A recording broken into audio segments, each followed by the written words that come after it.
Can I just get this out of the way to begin with and deal with the elephant in the room, as it were? If Harvey Weinstein was British and these allegations had been made against him in this country, we wouldn't be having this conversation, and that documentary might have been made, but it wouldn't be aired until after his trial, assuming a guilty verdict, under the timeless code that one is innocent until proven guilty. How do you feel about the fact that such a strong documentary has been made, which leaves you in no doubt in your own mind about what you think about Weinstein, has been made before his trial? Can you explain that to us? I think it's really important because we're seeing that there was quite a lot of interference and protection. As you can see that it seems that we've seen with Epstein, a lot of predators are protected. So I see. So you're basically saying that, say, to take Epstein, was prepared in his case, to fight dirty, so you're prepared to pick up your weapons and fight hard too, pre-trial. I mean, believe we're telling the truth. I mean, you know, so many women, this has happened to so many women, and it's okay to make a film where women are able to tell their truth, because it doesn't look like it's going to be able to happen in the courtroom. So, when you first met Weinstein, and obviously knew exactly who he was and what he represented in Hollywood, this giant figure, what was your very first impression of him? Oh, he's a scary man. He always was a scary man. I mean, you can't take away the fact that the man knows about movies. And he was respected for that, but he was a scary man. He was crass and a tough man. But you know, I'm here to speak for all of us, really, and the women that were raped. It's been very traumatic for all of us to go through this in the last few years, and I'm very grateful to Ronan Farrow and to Jodie Cantor and Megan Twally for exposing this story in the way they have, and of course this documentary that Ursula. You say basically that he, in effect, partially at least, destroyed your career, because your accusation is that he made a gross suggestion to you, which you completely declined. And you say yes. he was with many women. I'm not the only person. No. I think that what happens when women rejected Harvey Weinstein, there was a price to pay for that, and so many of us. It's not just me. I mean, Ashley Judd and Maria Sorvino and Annabella Sciorra and so many wonderful actors that worked and had this experience. I mean, there's Caitlin. You know, you see them. There's 80 women came forward. Yeah, but yours is... and there's plenty of more that have not been able to come forward. Yours is an important voice, and it's due to people speaking up that more have come forward, because there are those who would say, why wouldn't women say at the time what was going on? But because of who he was, the incredible, powerful person that he was in the industry, just explain why that whole situation came about, that it was all covered up for so long, that other people around him didn't speak up about what was happening. So many people have protected him, and because of the money that they make from him. I just really hope this trial goes forward. Annabella Sciorra is going to be able to testify, and I think that's an important story because she is a rape victim. It's really brave of her, and any victim who comes forward, especially women who've been assaulted and raped, to be able to come and tell their truth is so important, as we're seeing now with the Epstein girls who've been, you know. What's so interesting... They're so courageous.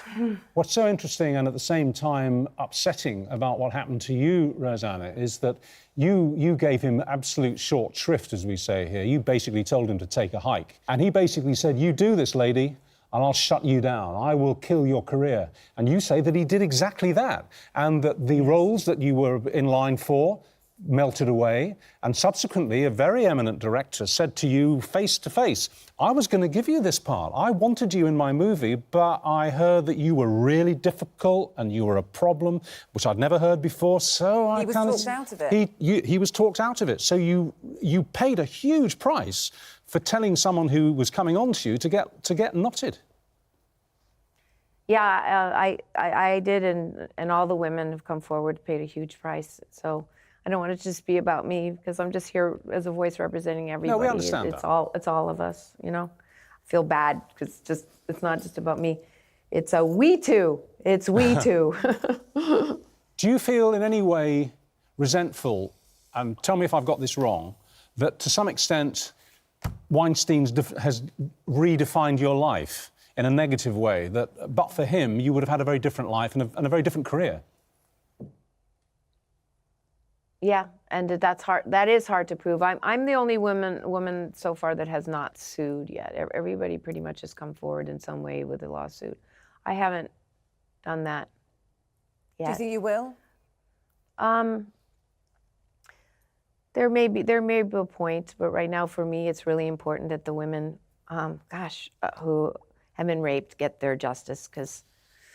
Well, I see that the trauma and how shattered they are, Yeah. and Well, it's interesting. it's We really spoke important. to Rose McGowan, and she came on the programme this week, and she had a day when she didn't want to speak about it. She says some days she can speak about it, other days she can't. It obviously still really haunts her to this day. And is that something that you find that actually it's something that remains with you and has had that huge impact on your life? It does, because of this movement, because of all the women that I hear every day. I hear from women from all around the world who reach out to me, and for that, it's been incredible, because it's important to be there for other women, and I'm sorry, I feel so inarticulate right now. No, on live television. on the contrary, on the contrary, Rosanna, yeah. and what's coming across very, very clearly to everybody watching this, I'm sure, is that you're still in trauma about what happened and what subsequently happened. Can I ask you one more question, because we're out of satellite time now? Very briefly, the trial is likely to start, unless he gets another deferment, in January in the US. Will you go there, or will you be content to watch it on the tube, watch it on the telly? No, if I want to be there and support, especially Annabella, and I'm going to do everything I can to be there for her as much as I possibly can, especially, her first days of testimony. Rosanna Arquette, thank you very much for joining us this morning. Thank you. We on really Good Morning appreciate Britain. We it. appreciate your time. Thank you. Thanks ever so much Bye. for talking to us this morning. We should say Harvey Weinstein has previously admitted his behaviour has caused a lot of pain, but he's described many of the allegations against him as patently false. He denies wrongdoing and any allegations of non-consensual sex. You appeared in one of his films and you met him, didn't you? I did, yeah. So I was pictured with him at the premiere of Burnt, the film, on the red carpet, actually. You sort of played a version of yourself. I did. I played a breakfast television presenter, and my husband was there with me. There's the picture that we had on the red carpet. My husband said to me, that man just waved at you and you completely ignored him. And when I turned to see who it was Harvey Weinstein. So I was horrified about the fact that I'd completely blanked him, because this was in 2015, obviously before any of this had come out. He's a huge figure in the film industry. He came up to talk to me and said, talking to me about my scene and how he'd enjoyed it. And I made some joke about, I thought I was going to end up on the cutting room floor. But he said, oh, no, you were great. We specially extended your scene because of it. And I kind of got a sense. I mean, I look back now, obviously, with goosebumps about what happened. But, I look back and think... But you didn't detect, because you must be used to guys sometimes coming on with you and all the rest coming on to you. But you didn't detect that with you? Looking back retrospectively, my husband was there, which I was very pleased. But you can understand the power that he had within the industry to be able to kind of say to people, you were great. Yeah, of course, he made you feel special. You were great. And I can imagine from that point of view how he could have misused that power. But, we will wait and see what happens. The trial has now been postponed until January, but very brave for the women, like Rosanna, to speak up.